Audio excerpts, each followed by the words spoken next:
How do you know if your partnership's going to make you 8 figures and save you a shitload of time? And how do you know if it's going to make you hardly anything, make you feel good, and then waste a shitload of your time? Well, let me tell you the tale of 2 partnerships from my last business. One of them made me $14.2 million in new sales with only 1 additional salesperson. And the other one only made me $440K.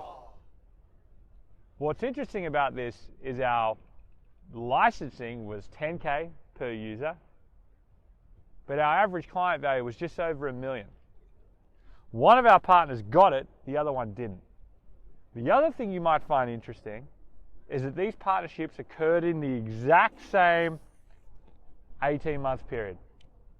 And the last thing you might find interesting is when we started these partnerships, we did it because we were running out of capital and we only had 6 months left of runway, and we didn't know what the fuck a good partnership looked like.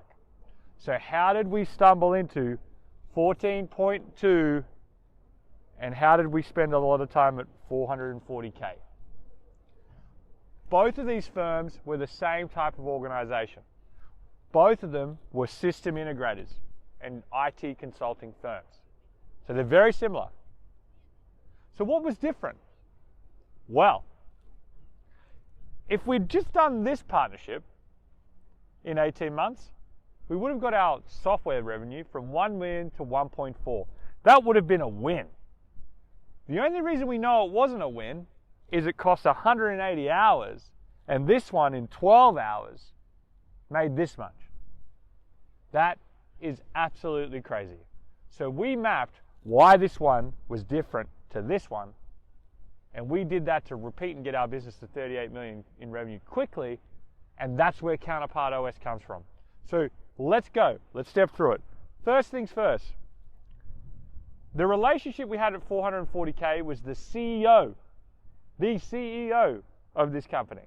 This one was just an associate partner, a middle manager.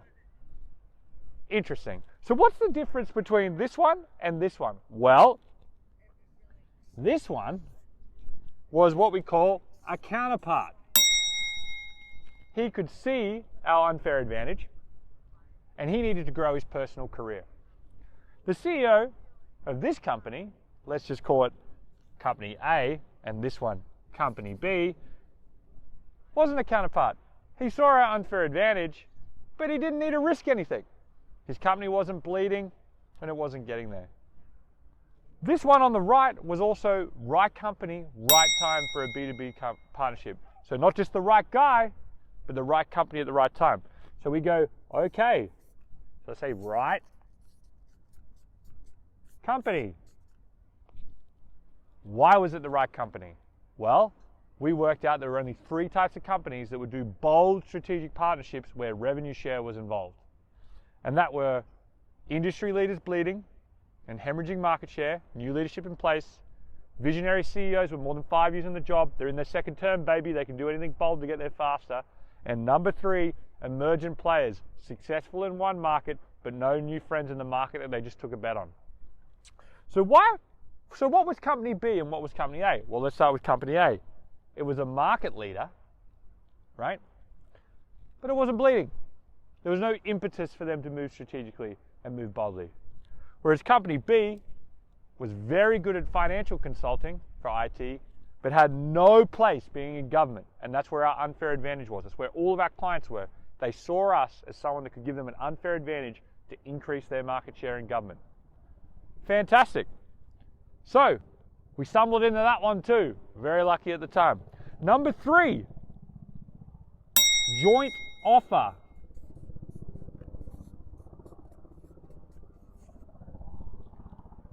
The joint offer allowed Company B to think of this as a strategic initiative with a financial outcome that was different to everything else they'd forecast. Whereas Company A just took our core platform and wanted to resell it to their current clients against their pipeline. That's a completely different thing. If you take your joint offer with a counterpart You take your unfair advantage, with a counterpart and create a joint offer in the right company, you create something new. That means you can recreate a sales process that you can control with your counterpart, and you can change the incentive system on the co-sell as well. These guys didn't want us to speak to clients at all. They didn't want to do a joint offer. They just wanted to plug our solution in to solve a particular problem. Whereas company B wanted us to change the way the client thought about them in the market, so a joint offer not only got attention, it gave them a complete unfair advantage that no one else had. Once we had the joint offer, the next thing that made it successful was 3 years. This was a 3-year deal on the joint offer. This one was annual. If you're a big business, you don't take anything seriously that you only do for a year. The counterpart at tech company B recognized that. So when they constructed the offer for the 3 years, for the joint offer, they made it 3 years. That made it serious, and that allowed you to create a revenue share model that went across 3 years. That was better for both parties, and to build a sales incentive model for their team so they could see it scale financially as it proved success. Whereas this one, we'll try it out. We'll see if it works. Wasn't a counterpart, wrong company, no joint offer, only 1 year. Big difference when you get into the detail. But if you zoom out, both of them are IT consulting firms. Both of them needed our offer. Only one saw the unfair advantage it provided to shape its position in the market at the right time in their business, built a joint offer, did it for 3 years, and made it work. The idea that it was for 3 years around a joint offer, it could help them win new customers and not just sell to their old customers, led to this outcome over this outcome in the same time period with 1/8 of the hours it took as a salesperson doing the co-sell. And that's why we made more than 8 figures. We made 8 figures. And that's how we know that you can do it again and again. And we did it 4 more times at my old company.